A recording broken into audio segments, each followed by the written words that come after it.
إن الحمد لله نحمده ونستعينه ونستغفره ونعوذ بالله من شرور أنفسنا ومن سيئات أعمالنا من يهد الله فلا مضل له ومن يضلل فلا هادي له وأشهد أن لا إله إلا الله وحده لا شريك له وأشهد أن محمدًا عبده ورسوله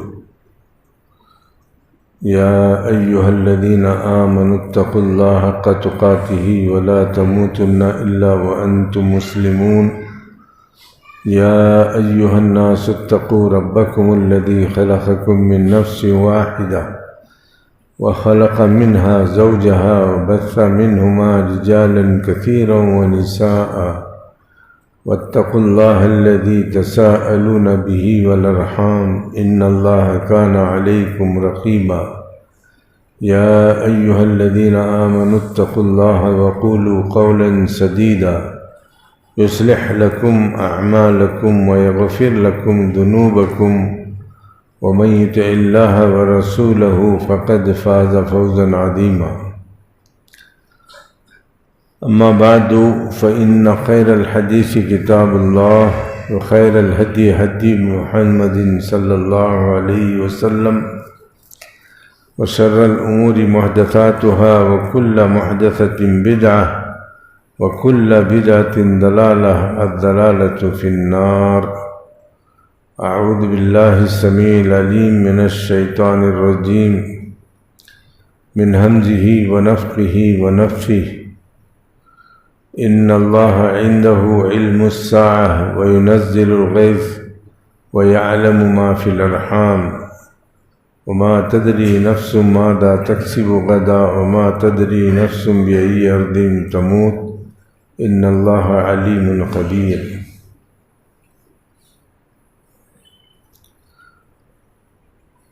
محترم حضرات اور خواتین اسلام، سب قسم کی تعریفوں کا اکیلا مستحق صرف اور صرف اللہ رب العزت ہے، جو ہمارا خالق، ہمارا معبود ہے۔ درود و سلام ہو محمد صلی اللہ علیہ وسلم پر اور تمام انبیاء علیہم الصلاۃ والتسلیم پر، جنہوں نے اللہ تعالیٰ کے پیغامات کو اپنی اپنی امتوں تک امانت کے ساتھ پہنچایا۔ اس مختصر سی تمہید کے بعد اللہ تعالیٰ نے محمد صلی اللہ علیہ وسلم کو جو رسالت دے کر کے بھیجا تھا، انہوں نے پوری امانت کے ساتھ ہم تک پہنچا دیا، اور یہ بھی بتا دیا کہ کب، کیسے، کہاں، کیا ہوگا، یہ آنے والے وقت اپنے اپنے وقت پر بتائیں گے۔ ان میں سے قیامت کی نشانیوں کو بھی اللہ کے نبی صلی اللہ علیہ وسلم نے امت کو آگاہ کرنے کے لیے ذکر کر دیا ہے کہ خبردار، قیامت کی نشانیاں جو آنے والی ہیں، لوگوں کے اندر پیدا ہونے والی ہیں، اس کے تم مرتکب نہ بننا، بچنے کی کوشش کرنا۔ اس لیے کہ جو شخص قیامت کی نشانی کو پورا کرتا ہے اور اس فتنے میں مبتلا ہوتا ہے، یہ دنیا کا سب سے کم بخت انسان ہے۔ تو رسول اللہ صلی اللہ علیہ وسلم نے اسلام کے ابتدائی مرحلے کو ذکر کرتے ہوئے فرمایا، جب اسلام واپس ختم ہو جائے گا تو تم قیامت کا انتظار کرو۔ کیسے ختم ہوگا، اس کے بارے میں رسول اللہ صلی اللہ علیہ وسلم نے فرمایا، بہت سارے فتنے ہوں گے، ایسے ایسے فتنے ہوں گے جیسے بارش کے قطرے گرتے ہیں تو کوئی جگہ نہیں چھوڑتے. ایسے ہر جگہ کے اندر بڑے بڑے فتنے ہوں گے اور اس میں مسلمان سب کے سب آزمائے جائیں گے.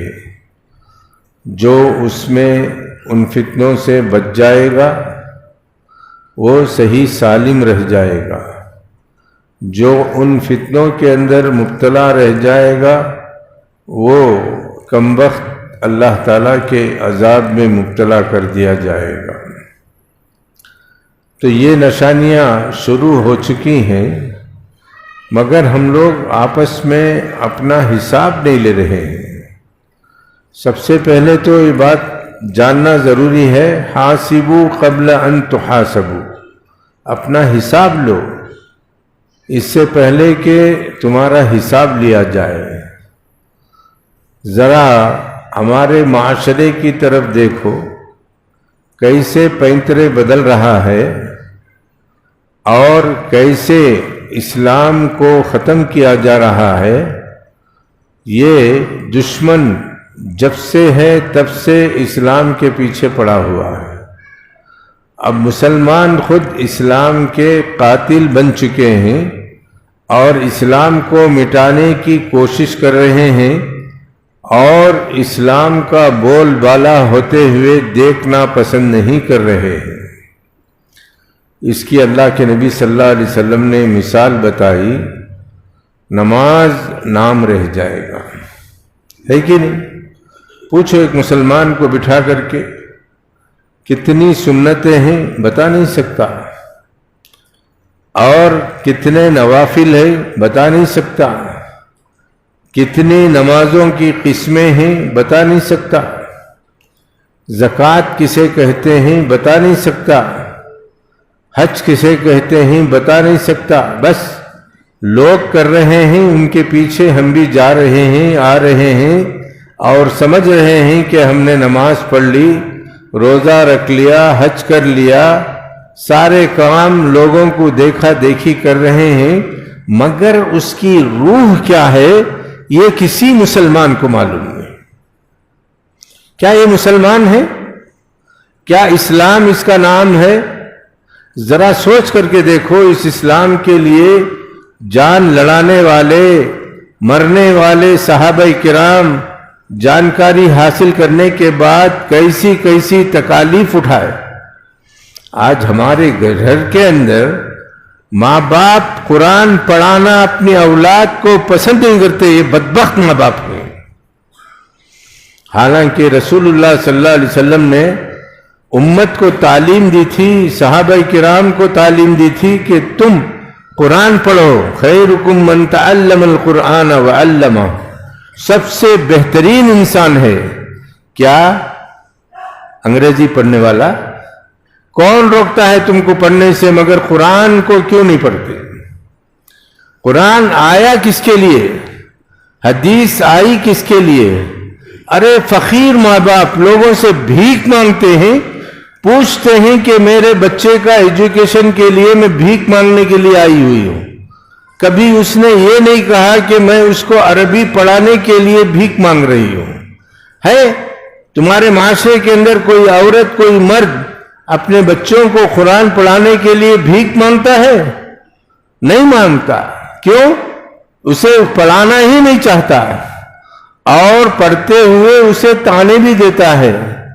حالانکہ یہ انگریز اسلام سے نفرت دلانے کے لیے، مسلمانوں کے اندر تفریق پیدا کرنے کے لیے اپنی تعلیم کو اونچی بتایا اور قرآن اور حدیث کو، اسلامی تعلیمات کو نیچا بتایا، تو مسلمان اس کے پیچھے لگ گئے.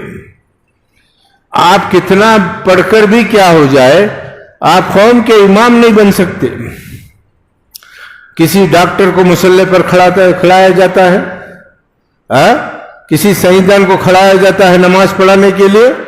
چھوٹا بچہ قرآن جانتا ہے تو اسے کھڑا کر کے ہم لوگ نماز پڑھتے ہیں. ہمارا بڑا سمجھتے ہیں. جب وہ قرآن پڑھتا ہے تو اس کے پیچھے آمین کہتے ہیں، رکوع کرتا ہے تو رکوع کرتے ہیں، سجدہ کرتا ہے تو سجدہ کرتے ہیں. تو وہ ہمارا قدوہ ہوتا ہے. کیا کسی سائنسدان اور بھینسدان کو تم نے ایسا تصور کیا. تصور نہیں ہے، بس یہ سب ماڈل ہے، رسم چل رہی ہے. چلو قرآن کا نام لے لو، قرآن کا حروف جانو مت، پڑھو مت، قرآن سمجھ میں نہیں آتا، اٹھا کر کے رکھ دیا گھر کے اندر. ارے رسول اللہ صلی اللہ علیہ وسلم کے زمانے میں جو ترقی تھی آج وہ ترقی نہیں ہے، اس سے زیادہ سمجھتے ہو. ارے اتنی بڑی ترقی ہے کہ آج پوری دنیا کی عورتیں ننگی نظر آ رہی ہیں. یہ ترقی ہے؟ جن ننگوں کو رسول اللہ صلی اللہ علیہ وسلم نے کپڑا پہنا سکھایا تھا، آج فیشن کے نام پر سارے مسلمان اپنے کپڑوں کو نکال کر کے پھینک رہے ہیں. دبئی کی ماہرہ ایک بڑے شیخ کے خاندان کی لڑکی ہے، اسے بار بار میڈیا اپنے اعلانات کے اندر دیتا رہتا ہے کہ دیکھو ماہرہ کی حالت کیا کرتی ہے. شو کرتی ہے اور اپنے آپ کو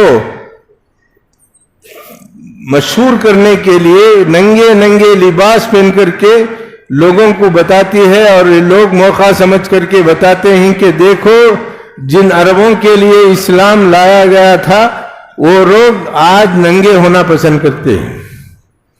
حالانکہ عرب ننگے تھے، کپڑا نہیں تھا، جس میں رسول اللہ صلی اللہ علیہ وسلم نے فرمایا ابا کلکم ثوبان، تم میں سے سب کے پاس دو دو کپڑے ہیں؟ تو لوگوں نے کہا نہیں. تو ایک کام کرو، جس کے پاس کپڑا ہے اسے ستر کر لو، اور جہاں ستر نہیں ہو سکتا اسے کھلا رکھ لو اور اسی میں نماز پڑھو.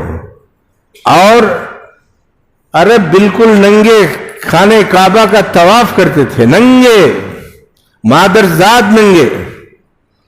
ایسے لوگوں کو رسول اللہ صلی اللہ علیہ وسلم نے کپڑا پہنانا سکھایا. ان کا کہنا یہ تھا کہ ہمارے سارے کپڑے گناہ کے کپڑے ہیں، ہم اس کے اندر طواف کرنا پسند نہیں کرتے، اس لیے کپڑے نکال کر کے ہم طواف کرتے ہیں.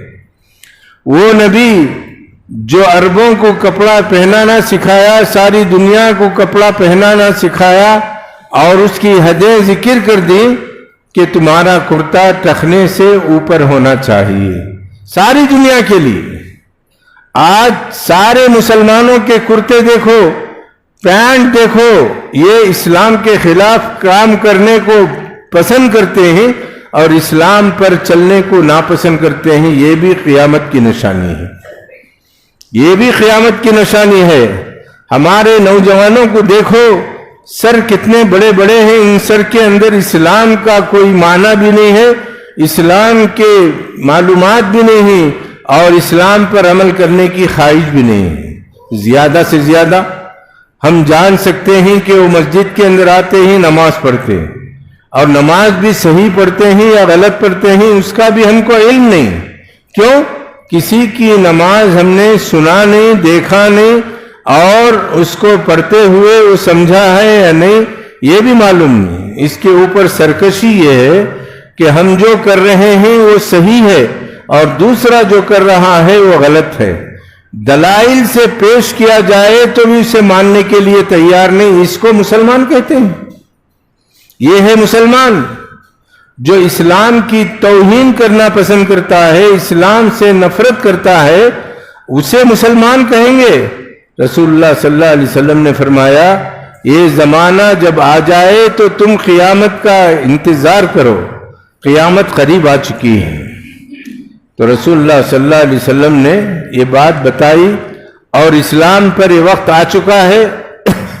قرآن بغیر پڑھے کے بوسیدہ ہوتے جا رہے ہیں، مگر کوئی اٹھا کر کے میں نے دیکھا جمعے کے دن بھی نہیں پڑھتا.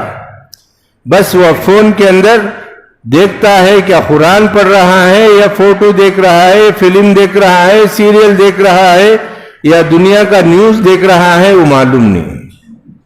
اس کے اوپر ہینڈ فری بھی لگا لیتا ہے تاکہ بازو والے کو اس کی آواز نہ پہنچے. تو رسول اللہ صلی اللہ علیہ وسلم نے فرمایا ایسے فتنوں سے ہوشیار رہو، اس فتنے میں مبتلا ہونے سے بہتر اس فتنے سے دور رہو. اور اس دوری کے سلسلے میں آج مسلمان کا چھوٹا چھوٹا بچہ، 1 سال کی بچی، 1 سال کا بچہ، وہ فون چلانا جانتا ہے یا نہیں تو کم از کم اس میں رنگ ٹیون رکھ کر کے دے دو، اس سے خاموش ہو جاتا ہے، مگر قرآن کی آواز کسی گھر سے نہیں آتی۔ سب ڈائلاگ آتے ہیں، اسٹوریاں آتے ہیں، گانے آتے ہیں اور دنیا بھر کے بکواس اس کے اندر پیش کیا جاتا ہے، تو مسلمان اسے دیکھنے کی خواہش کرتے ہیں اور اپنا لاکھوں کروڑوں روپیہ اس چیز کے لیے خرچ کرتے ہیں۔ جب یہ نہیں تھی تو ہم لوگ زندہ تھے یا نہیں؟ اب ہے تب بھی زندہ ہیں۔ اب اگر اللہ تعالیٰ اس شیطان کو ختم کر دے تو آپ کی ضرورت نہیں رہے گی اس کی، تو یہ ضرورت آپ نے بنا لیا ہے، مگر اسلام نے اسے آپ کی ضرورت نہیں بتایا۔ بس جتنا کام لینا ہے اتنا کام لو جو جائز ہو، اور جو ناجائز ہو اس سے دور رہو۔ سب لوگ ناجائز دیکھتے ہیں، جائز کام کرنے کے لیے تیار نہیں ہیں۔ یہ قیامت کی نشانی ہے۔ اللہ کے رسول صلی اللہ علیہ وسلم فرماتے ہیں ان الاسلام لیعرض الی الحجاز کما تعرض الحیۃ فی جحرها، اسلام سکڑ جائے گا، پوری دنیا سے اسلام اٹھ جائے گا اور حجاز میں آ کر کے بیٹھ جائے گا۔ آج حجاز کے اندر بڑی بڑی اسلامک یونیورسٹیاں کھلی ہوئی ہیں اور یہاں پر اسلام باقی رہے گا۔ رسول اللہ صلی اللہ علیہ وسلم نے اس کی پیش گوئی کر دی، پوری دنیا فتنے میں مبتلا ہو جائے گی اور اسلام سے دور ہو جائے گی۔ ہونے کے بعد اللہ تعالیٰ اس اسلام کو حجاز کے اندر بند کر دے گا۔ کیسے بند کر دے گا؟ اس کی مثال رسول اللہ صلی اللہ علیہ وسلم نے فرمایا، جیسے سانپ کنڈلی مار کر کے اپنی بل میں بیٹھ جاتا ہے، اس طریقے سے اسلام جا کر کے حجاز میں بیٹھ جائے گا۔ اب حجاز کے اندر دجال کو بھی آنے کی اجازت نہیں ہوگی، اور مکہ اور مدینے پر اللہ تعالیٰ فرشتوں کو مسلط کر دے گا جو اس کی آمد سے رکاوٹ ڈال دیں گے، اور یہ رکاوٹ اس کے لیے بڑی مشکل نظر آئے گی، اور جس طریقے سے دنیا میں وہ تیزی کے ساتھ چلے گا، پھرے گا، فتنہ پیدا کرے گا، یہاں دو جگہ میں اللہ تعالیٰ اس کی حفاظت کرے گا۔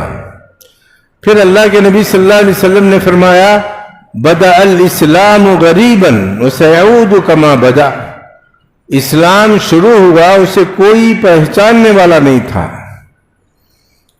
مسلمان بولے یا اسلام بولے تو جاننے والے نہیں تھے، تعجب سے دیکھتے تھے۔ اکا دکا مسلمان کو پالنے کے بعد اس سے پوچھا کرتے تھے یہ کون سا دین ہے جس پر تم عمل کر رہے ہو، یہ کیا آسمانی دین ہے یا دنیاوی دین ہے، یہ سارے معلومات حاصل کرتے تھے۔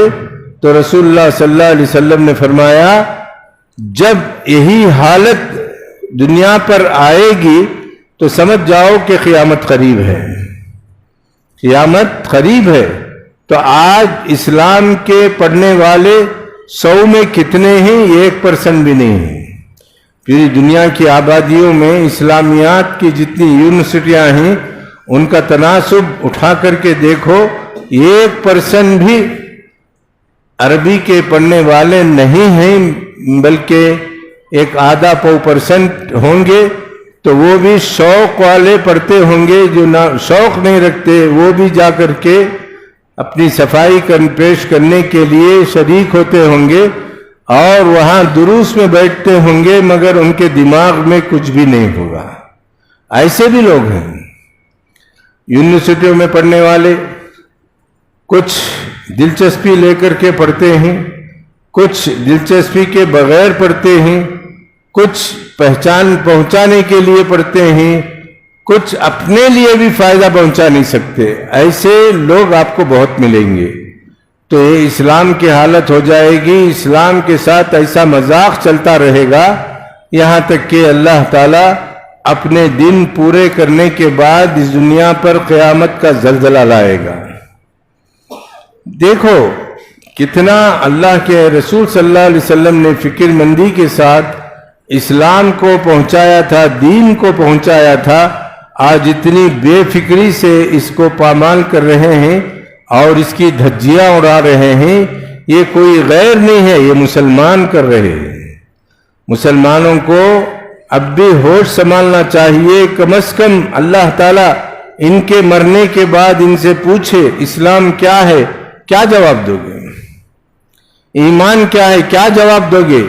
احسان کیا ہے، کیا جواب دو گے؟ قیامت کی علامتیں کیا تھیں، کیا جواب دو گے؟ کچھ نہیں بتا سکے گا.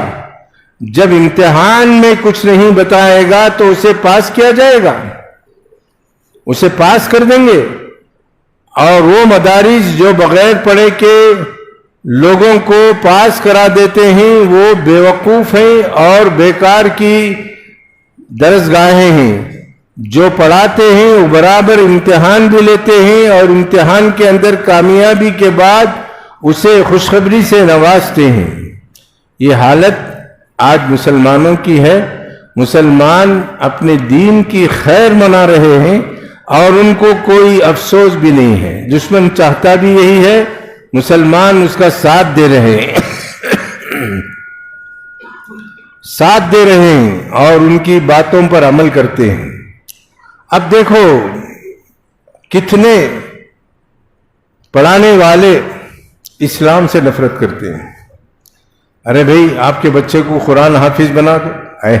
چھوڑو جی، وہ کون جی پڑھاتا ہے؟ وہ فقیران کے بچے پڑھتے ہیں. یعنی اسلام جو ہے فقیروں کے لیے، جو گھوڑ سواری ہے وہ فقیروں کے لیے ہے، جو گدے کی سواری ہے وہ انگریزی پڑھانے والوں کی ہے. ارے انگریزی پڑھنے والا کیا جانتا ہے؟ توحید، اسلامیات کیا جانتا ہے؟ ایمانیات کیا جانتا ہے؟ اسے کچھ بھی معلوم نہیں ہے.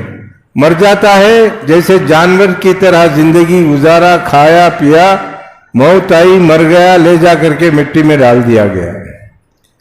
جو اسلام کو جانتا ہے اس کے پاس جنت کا بھی تصور ہے، دوزخ کا بھی تصور ہے، فرشتوں کا بھی تصور ہے اور سارے معاملات کا تصور ہے.